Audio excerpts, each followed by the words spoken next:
समस्त को स्वागत कर मो यूट्यूब चैनल तो +2 सेकेंड ईयर आर्ट्स पिला जो मानकर हिस्ट्री अच्छी तो पिला माने हिस्ट्री पिला मानक स्वागत कर। तो चलो आम स्टार्ट करवा कौन ना तुम मानकर 80 मार्क कौन ना क्वेश्चन आंसर। तो 80 मार्क क्वेश्चन आंसर आलोचना करवा कारण अल्प दिन है एग्जाम तो बहुत गुरुत्वपूर्ण जिते आम आलोचना करवा आम से हाबिट हम। तो चलो आम स्टार्ट करवा वीडियो देखिए पूर्व चैनल नुआ थे सब्सक्राइब करदे बेल आइकन को दबाईदेव नुआ नोटिफिकेशन लाइक शेयर करदे। तो बहुत गुरुत्वपूर्ण समय 3 घंटा फुल मार्क 80 पिला माने तो बुझेला देख 21 क्वेश्चन देची 21 क्वेश्चन खाली एमसीक्यू देची तो एमसीक्यू आराम से आम 21 रखी पारिबा। तो बुझेला तो चलो आम देरी न करी क्वेश्चन आंसर आड़ को जीवा।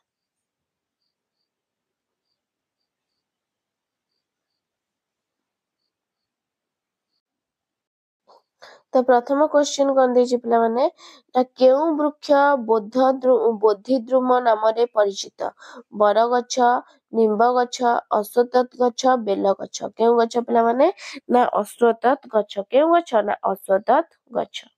नेक्स्ट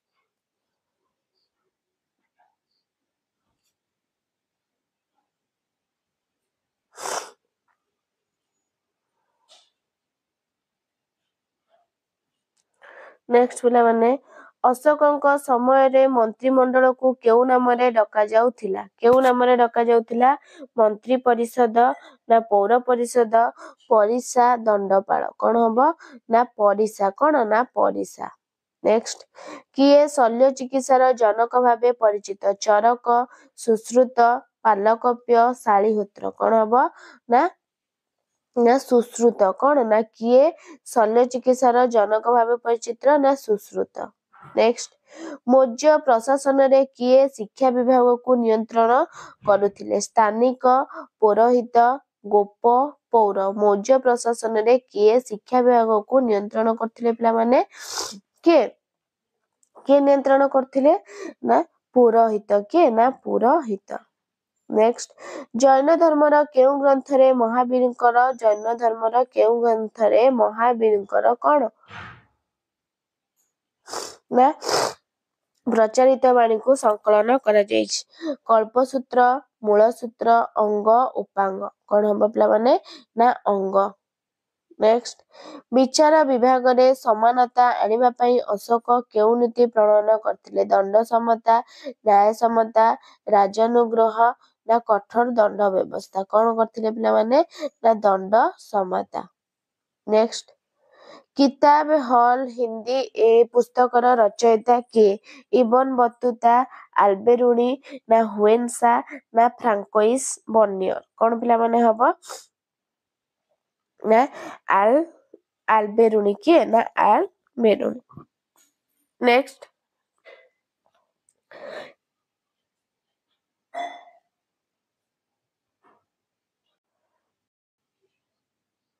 तो नेक्स्ट क्वेश्चन पिला माने कौन देला ना नेक्स्ट क्वेश्चन किए बंदोगान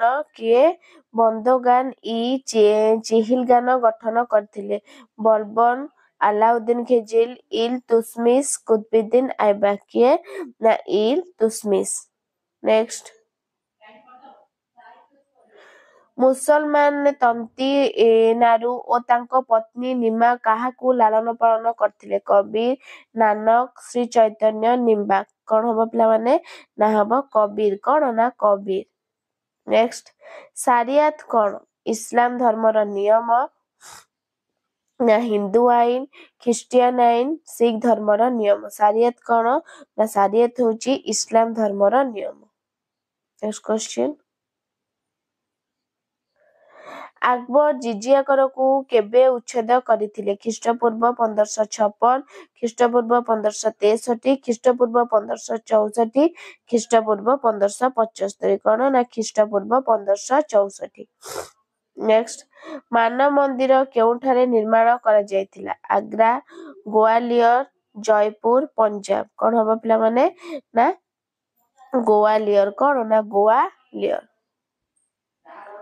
नेक्स्ट केउ वर्ष केउ चाषरे उन्नति पई कोर्ट ऑफ डायरेक्टर अमेरिकीय विशेषज्ञ मानकू भारत को पठाइथिले चाहा गहम ତୈଳବୀଜ କପା କଣ ହବ ପିଲାମାନେ ନା କପା କଣ ନା କପା। ନେକ୍ସଟ କେବେ ଲକ୍ଷ୍ମଣ ନାୟକ ଫାଶୀ ପାଇଥିଲେ 1941 ମାର୍ଚ୍ଚ 10 ତାରିଖ 1942 ଏପ୍ରିଲ 3 ତାରିଖ 1942 ଡିସେମ୍ବର 25 ତାରିଖ 1943 ମାର୍ଚ୍ଚ 29 ତାରିଖ କଣ ପିଲାମାନେ ନା 1943 ମାର୍ଚ୍ଚ 29 ତାରିଖ। ନେକ୍ସଟ କେଉଁ ବ୍ରିଟିଶ ବଲ୍ଲାଟ ଚିରସ୍ଥାୟୀ ବନ୍ଦୋବସ୍ତ ପ୍ରବର୍ତ୍ତନ କରିଥିଲେ Clive Lord Wellesley Lord Cornwallis Lord Curzon କଣ ପିଲାମାନେ ନା ଲର୍ଡ କର୍ଣ୍ଣୱାଲିସ। ନେକ୍ସଟ ସତ୍ୟାଗ୍ରହର ପ୍ରଥମ ପ୍ରୟୋଗ କେଉଁ ସ୍ଥାନରେ କରାଯାଇଥିଲା ଅହମ୍ମଦାବାଦ ପୁନେ ଚମ୍ପାରନ ବମ୍ବେ କଣ ପିଲାମାନେ ହବ ନା ଚମ୍ପାରନ କଣ ନା ଚମ୍ପାରନ। ନେକ୍ସଟ ଓଡ଼ିଶାରେ ସମ୍ବଲପୁର ଊନବିଂଶ ଶତାବ୍ଦୀରେ ନିମ୍ନୋକ୍ତ କେଉଁ ପ୍ରେସିଡେନ୍ସି ବା ପ୍ରଦେଶ ଅଧୀନରେ ରହିଥିଲା ବେଙ୍ଗଲ ମାଡ୍ରାସ କେନ୍ଦ୍ରୀୟ ପ୍ରଦେଶ ଛତିଶଗଡ଼ କଣ ହବ ପିଲାମାନେ ନା କେନ୍ଦ୍ରୀୟ ପ୍ରଦେଶ। ନେକ୍ସଟ ନିମ୍ନୋକ୍ତ କେଉଁ ମସିହାରେ ଦେଶରେ ନୂତନ ସମ୍ବିଧାନ ପ୍ରଚଳନ ହେଲା 1947 1946 1949 1950 କଣ ହବ ନା 1950। ନେକ୍ସଟ ଓଡ଼ିଶାର ପ୍ରଥମ ପ୍ରଧାନମନ୍ତ୍ରୀ କିଏ ଥିଲେ ନାରାୟଣ ବୀରବର ସାମନ୍ତ ଗଜପତି କୃଷ୍ଣଚନ୍ଦ୍ର ନାରାୟଣ ଦେବ ନବକୃଷ୍ଣ ଚୌଧୁରୀ ହରେକୃଷ୍ଣ ମହାତାବ କିଏ ପିଲାମାନେ ନା ଗଜପତି କୃଷ୍ଣଚନ୍ଦ୍ର ନାରାୟଣ ଦେବ। ନେକ୍ସଟ କିଏ ଗୋପବନ୍ଧୁ ଦାସଙ୍କୁ ଉତ୍କଳମଣି ଆଖ୍ୟା ପ୍ରଦାନ କରିଥିଲେ କାନ୍ତିଲାଲ ଭଟ୍ଟାଚାର୍ଯ୍ୟ ମଧୁସୂଦନ ଦାସ ହରିହରାଚାର୍ଯ୍ୟ ଆଚାର୍ଯ୍ୟ ପ୍ରଫୁଲ୍ଲ ଚନ୍ଦ୍ର ରାୟ କଣ ହବ ନା ହେଇଯିବ ଆଇଭି ଆଚାର୍ଯ୍ୟ ପ୍ରଫୁଲ୍ଲ ଚନ୍ଦ୍ର ରାୟ। ନେକ୍ସଟ ଭାରତର ସମ୍ବିଧାନ କେବେ କାର୍ଯ୍ୟକାରୀ ହେଲା 15 ଅଗଷ୍ଟ 1947 26 ଜାନୁଆରୀ 1950 26 ଜାନୁଆରୀ 1947 1 ଏପ୍ରିଲ 1950 କେବେ ନା 26 ଜାନୁଆରୀ 1950। ତାପରେ ଆସିଲା କଣ ନା 2 ମାର୍କିଆ କ୍ୱେଶ୍ଚିନ ତ ଆଲୋଚନା କରିବା ଆନ୍ସର ଦେଖିକି। ତ 2 ମାର୍କିଆ କ୍ୱେଶ୍ଚିନ କଣ ଦେଲା ତ୍ରିପିଟକ ସମ୍ପର୍କରେ ଲେଖ ନା ବୌଦ୍ଧ ମାନଙ୍କର ପବିତ୍ର ସାହିତ୍ୟ ବା ଧର୍ମ ଗ୍ରନ୍ଥକୁ ତ୍ରିପିଟକ କୁହାଯାଏ। ତ୍ରିପିଟକ 3 ଭାଗରେ ବିଭକ୍ତ କରାଯାଇଛି ବିନୟ ପିଟକ ସୂତ୍ର ପିଟକ ଅଭିଧର୍ମ ପିଟକ। ବିନୟ ପିଟକରେ ବୌଦ୍ଧ ଭିକ୍ଷୁ ମାନଙ୍କର କର୍ତ୍ତବ୍ୟ ବୌଦ୍ଧ ସଂଘର କଣ ନା ପରିଚାଳନା ସମ୍ପର୍କରେ ବର୍ଣ୍ଣନା କରାଯାଇଛି। ସୂତ୍ର ପିଟକରେ ବୁଦ୍ଧଙ୍କର ଧର୍ମ ପଦେଶ ମାନ ବର୍ଣ୍ଣନା କରାଯାଇଛି। ଅଭିଧର୍ମ ପିଟକର ବୌଦ୍ଧ ଧର୍ମର ଅନ୍ତର୍ନିହିତ ଦର୍ଶନ ମାନ ବ୍ୟାଖ୍ୟା କରାଯାଇଛି। ନେକ୍ସଟ ମୌର୍ଯ୍ୟ ରାଜତ୍ୱର ରାଜୁକ ମାନଙ୍କର ଭୂମିକା କଣ ନା ଶିଳାଲିପିରୁ ଜଣାଯାଏ ଯେ ଅଶୋକ 3 ଶ୍ରେଣୀର ରାଜ କର୍ମଚାରୀ ମାନଙ୍କୁ ନିଯୁକ୍ତି ଦେଇଥିଲେ ସେମାନଙ୍କ ମଧ୍ୟରେ ରାଜୁକ ମାନ ଥିଲେ ଅନ୍ୟତମ। ରାଜୁକ ମାନଙ୍କୁ ଲୋକମାନଙ୍କର କଲ୍ୟାଣ ଓ ସମୃଦ୍ଧି କାର୍ଯ୍ୟରେ ଅଶୋକ ବିନିଯୋଗ କରିଥିଲେ। ଇଚ୍ଛା ଅନୁଯାୟୀ ପୁରସ୍କୃତ କରିବା ଦଣ୍ଡ ଦେବାର କ୍ଷମତା ସେମାନଙ୍କୁ ପ୍ରଦାନ କରାଯାଉଥିଲା। ରାଜୁକ ମାନଙ୍କର ଜନ୍ମ ମୃତ୍ୟୁ ସମ୍ବନ୍ଧରେ କ୍ଷମତା ଥିଲେ। ସେମାନେ ଦୂତ ମାନଙ୍କ ମାଧ୍ୟମରେ ସମ୍ରାଟଙ୍କ ସହିତ ଯୋଗାଯୋଗ ରଖୁଥିଲେ। ସପ୍ତମ ଶିଳାଲେଖରେ ଉଲ୍ଲେଖ ରହିଛି ଯେ ରାଜୁକ ମାନେ ନିଜକୁ ଧର୍ମ ପ୍ରଚାର କାର୍ଯ୍ୟରେ ନିୟୋଜିତ କରୁଥିଲେ। ସେମାନେ ରଥୀ ମାନଙ୍କୁ କଣ ନା କାର୍ଯ୍ୟ ତତ୍ପର ହେବାକୁ ନିର୍ଦ୍ଦେଶ ଦେଉଥିଲେ। ରାଜୁକ ମାନଙ୍କର କାର୍ଯ୍ୟ ଅଧୁନା ଜିଲ୍ଲା ମାଜିଷ୍ଟ୍ରେଟଙ୍କ କାର୍ଯ୍ୟ ସହିତ ସମାନ ଥିଲା।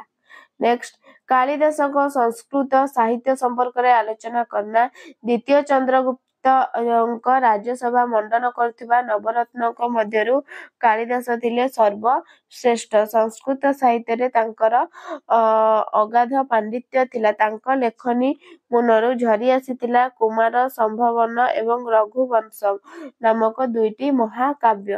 ଗୀତା କବିତା ମଧ୍ୟରେ ମେଘଦୂତମ ଏବଂ କଣ ନା ଋତୁ ସଂହାରମ ଥିଲା ଅନ୍ୟତମ ସୃଷ୍ଟି। କାଳିଦାସଙ୍କ ରଚିତ ନାଟକ ଗୁଡ଼ିକ ମଧ୍ୟରେ ଅଭିଜ୍ଞାନ ଶାକୁନ୍ତଳମ ମାଳବିକାଗ୍ନି ମିତ୍ରମ ଏବଂ ବିକ୍ରମବର୍ଷିୟମ ଶ୍ରେଷ୍ଠ ଥିଲା।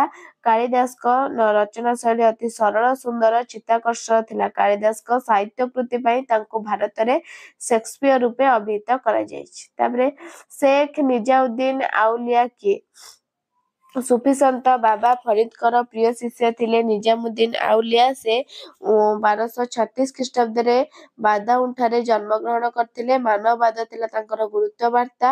ମାନବ ଜାତି ପ୍ରତି ପ୍ରେମ ଈଶ୍ୱରଙ୍କ ପ୍ରେମ ବୋଲି ବୁଝାଇଥାଏ। ସାଂସାରିକ ଆସକ୍ତିରୁ ମୁକ୍ତି ଲାଭ କରିବା ପାଇଁ ସେ ବୁଝାଉଥିଲେ। ତାଙ୍କୁ ତାଙ୍କର ଭକ୍ତମାନେ ଈଶ୍ୱରଙ୍କ ପ୍ରିୟ ନାମରେ ଆଖ୍ୟା ଦେଇଥିଲେ। ଦିୱାନି ରସଲାଙ୍କ କାର୍ଯ୍ୟ ବିଷୟରେ କଣ? ଦିୱାନି ରସଲା ଥିଲେ ମୌର୍ଯ୍ୟ ଶାସନର ବୈଦେଶିକ ମନ୍ତ୍ରୀ। ସେ ସର୍ବଦା ବହିର୍ଦେଶମାନଙ୍କ ସହିତ କୂଟନୈତିକ ସମ୍ପର୍କ ସ୍ଥାପନ କରୁଥିଲେ। ବିଦେଶକୁ ଦୂତମାନଙ୍କୁ ପ୍ରେରଣ କରିବା ଓ ସେଠାରେ ଦୂତ ଗ୍ରହଣ କରିବା ତାଙ୍କର ପ୍ରଧାନ କାର୍ଯ୍ୟ ଥିଲା। ସେ ଗୁପ୍ତଚରମାନଙ୍କ ମଧ୍ୟରେ ବହିର୍ଦେଶଗୁଡ଼ିକର କାର୍ଯ୍ୟକଳାପ ଉପରେ ସଜାଗ ଦୃଷ୍ଟି ରଖୁଥିଲେ। ରିହାଲ ଗ୍ରନ୍ଥର ରଚୟିତା କିଏ? ଏଥିରେ ସେ କେଉଁ ବିଷୟରେ ବର୍ଣ୍ଣନା କରିଛନ୍ତି? ନା, ରିହାଲ ଗ୍ରନ୍ଥଟି ଚତୁର୍ଦ୍ଦଶ ଶତାବ୍ଦୀର ବୈଦେଶିକ ପରିବ୍ରାଜକ ଇମାମ ବତୁତାଙ୍କ ଦ୍ୱାରା ଲିଖିତ ହୋଇଛି। ମରକ୍କୋର ସୁଲତାନ ଆବୁ ଇନାମଙ୍କ ନିର୍ଦ୍ଦେଶରେ 1354 ଖ୍ରୀଷ୍ଟାବ୍ଦରେ ଆରମ୍ଭ ହୋଇଥିବା ଏହି ପୁସ୍ତକଟି 1355 ଖ୍ରୀଷ୍ଟାବ୍ଦରେ ପୂର୍ଣ୍ଣତା ଲାଭ କରିଥିଲା। ଏହା ଆରବିକ ଭାଷାରେ ଲେଖା ଯାଇଥିଲା। ଏହା କେଉଁ ଭାଷାରେ ଲେଖା ଯାଇଥିଲା ପିଲାମାନେ? ନା, ଏହା ଆରବିକ ଭାଷାରେ ଲେଖା ଯାଇଥିଲା। କୋଉଠି ରହିଗଲା?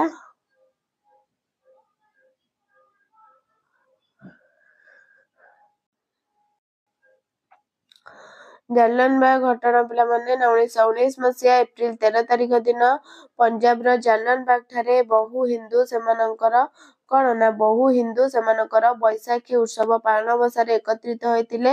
ଶାନ୍ତିପୂର୍ଣ୍ଣ ଭାବରେ ସଭା କାର୍ଯ୍ୟ ଚାଲିଥିବା ବେଳେ ହଠାତ୍ ଇଂରେଜ ଜେନେରାଲ ଡାୟାର ସୈନ୍ୟବାହିନୀ ସହ ସେଠାରେ ପହଞ୍ଚିଲେ। ସେ ବାଗର ଏକମାତ୍ର ପ୍ରବେଶଦ୍ୱାରକୁ ଅବରୋଧ କରି ନିରୀହ ଜନତାଙ୍କ ଉପରୁ ଆଖିବୁଜି ପରିଚାଳନା କରିଥିଲେ। ଏଥିରେ 500 ଲୋକ ନିହତ ଏବଂ 1200 ଲୋକ ଆହତ ଥିଲେ। ଏହାକୁ ଇତିହାସରେ ଜାଲିଆନବାଗ ହତ୍ୟାକାଣ୍ଡ କୁହାଯାଏ। ନୂତନ ଏନଫିଲ୍ଡ ବନ୍ଧୁକ କିପରି ବିଦ୍ରୋହର କାରଣ ହୋଇଥିଲା? ନା, 1856 ଖ୍ରୀଷ୍ଟାବ୍ଦରେ ଇଂରେଜ ସରକାର ଏନଫିଲ୍ଡ ବନ୍ଧୁକ ପ୍ରଚଳନ କରିଥିଲେ। ଏହି ବନ୍ଧୁକ ବ୍ୟବହାର କରିବାକୁ ହେଲେ କଣ ହଉଥିଲା? ନା, ଗୁଳି ଥିବା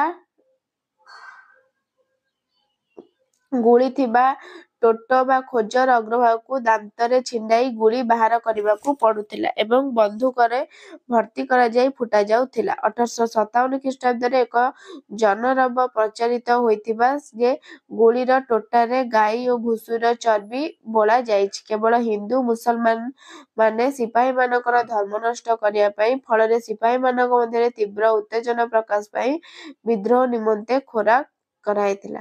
ସୂର୍ଯ୍ୟାସ୍ତ ନିୟମ କଣ? ନା, ଚିରସ୍ଥାୟୀ ବନ୍ଦୋବସ୍ତର ଅନ୍ୟତମ କୁଫଳ ଥିଲା ସୂର୍ଯ୍ୟାସ୍ତ ନିୟମ। ଏହି ନିୟମ ଅନୁସାରେ ଏକ ନିର୍ଦ୍ଦିଷ୍ଟ ଦିନରେ ଜମିଦାରମାନେ କମ୍ପାନୀର କାର୍ଯ୍ୟାଳୟରେ ରାଜସ୍ୱ ଦାଖଲ କରିବା ପାଇଁ ବାଧ୍ୟ ହୋଇଥିଲେ। ଏହା ଜମିଦାରଙ୍କ କ୍ଷମତା ଉପରେ ଏକ ଅଙ୍କୁଶ ଲଗାଇଥିଲେ। ଫଳରେ କ୍ରମଶଃ ଏହି ବନ୍ଦୋବସ୍ତ ଜମିଦାରମାନଙ୍କ ମଧ୍ୟରେ ଅପ୍ରିୟ ହୋଇପଡିଥିଲେ। ଏହାର ଲୋକପ୍ରିୟତା ମଧ୍ୟ ହ୍ରାସ ହେବାକୁ ଲାଗିଲା। ଠିକ ସମୟରେ ଅର୍ଥ ପୈଠ କରି ନ ପାରୁ ବହୁ ଜମିଦାର ଜମିର ମାଲିକାନା ସ୍ୱତ୍ୱ ହରାଇ ସର୍ବସ୍ୱ ହୋଇଗଲେ। ମହାରାଜ କୃଷ୍ଣଚନ୍ଦ୍ର ଗଜପତି। ନବ ଉତ୍କଳର ଅନ୍ୟତମ ନିର୍ମାତା ଥିଲେ କୃଷ୍ଣଚନ୍ଦ୍ର ଗଜପତି ନାରାୟଣ ଦେଓ। 1892 ମସିହା ଏପ୍ରିଲ 26 ତାରିଖ ଦିନ ଗଞ୍ଜାମର ପାରଳାଖେମୁଣ୍ଡିଠାରେ ସେ ଜନ୍ମଗ୍ରହଣ କରିଥିଲେ। ତାଙ୍କରି ପ୍ରଚେଷ୍ଟାରେ ପାରଳାଖେମୁଣ୍ଡି ଓ ଅନ୍ୟାନ୍ୟ ଅଞ୍ଚଳ ମାନ୍ଦ୍ରାଜରୁ ଆସି ଓଡ଼ିଶାରେ ମିଶିଥିଲା। ସେ ଥିଲେ ଓଡ଼ିଶାର ପ୍ରଥମ ପ୍ରଧାନମନ୍ତ୍ରୀ। 1924ରେ ସୀମା ନିର୍ଦ୍ଧାରଣ କମିଟି ଆଗରେ ସେ ଗଞ୍ଜାମକୁ ଓଡ଼ିଶା ସହିତ ମିଶାଇବାକୁ ଦାବି କରିଥିଲେ। ଲେଖିଦବ।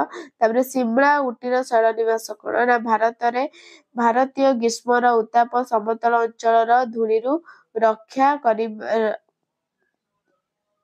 ରକ୍ଷା ପାଇବା ପାଇଁ ବ୍ରିଟିଶ ଉପନିବେଶକମାନେ ଭାରତରେ ଶୈଳନିବାସ ଗୁଡ଼ିକର ବିକାଶ କରିଥିଲେ। 1815-16 ଗୁର୍ଖା ଯୁଦ୍ଧ ସମୟରେ ଇଂରେଜମାନେ ସିମଲାକୁ ଏକ ଆନନ୍ଦଦାୟକ ଜଳବାୟୁ ସମ୍ପନ୍ନ ଗ୍ରାମ ଭାବରେ ଆବିଷ୍କାର କରିଥିଲେ। 1864 ମସିହାରେ ସିମଲାକୁ ଭାରତର ଗ୍ରୀଷ୍ମ ରାଜଧାନୀ ଭାବେ ଘୋଷଣା କରାଯାଇଥିଲା। 1903 ମସିହାରେ କାର୍ଲାକ ସିମଲା ରେଳପଥ ନିର୍ମାଣ କରାଯାଇଥିଲା। ସେହିପରି ଉଟ ନୀଳଗିରି ପାହାଡ଼ର ଏକ ଜନପ୍ରିୟ ଶୈଳନିବାସ ଭାବେ ପରିଚିତ। 1819 ମସିହାରେ କୋଏମ୍ବାଟୁରର ବ୍ରିଟିଶ କଲେକ୍ଟର ଏହାର ସୌନ୍ଦର୍ଯ୍ୟରେ विभोर होई एहाको एक शरणनिवास रूपे विकास करबाक उद्यम करथिले। एहा माड्रास प्रेसिडेंसीर ग्रीष्म शरणनिवास रूपे व्यवहृत होता। तापर ग्रुप सी आसिला भारतीय कला स्थापत्य को जैन धर्मर अवदान किपरि लिखिब।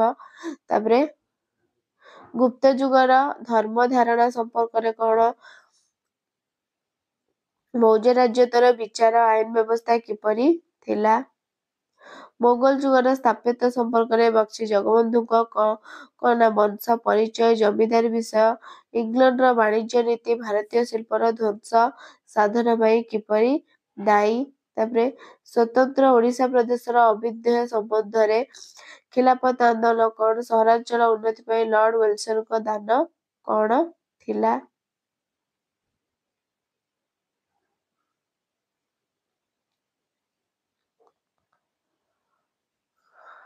तापर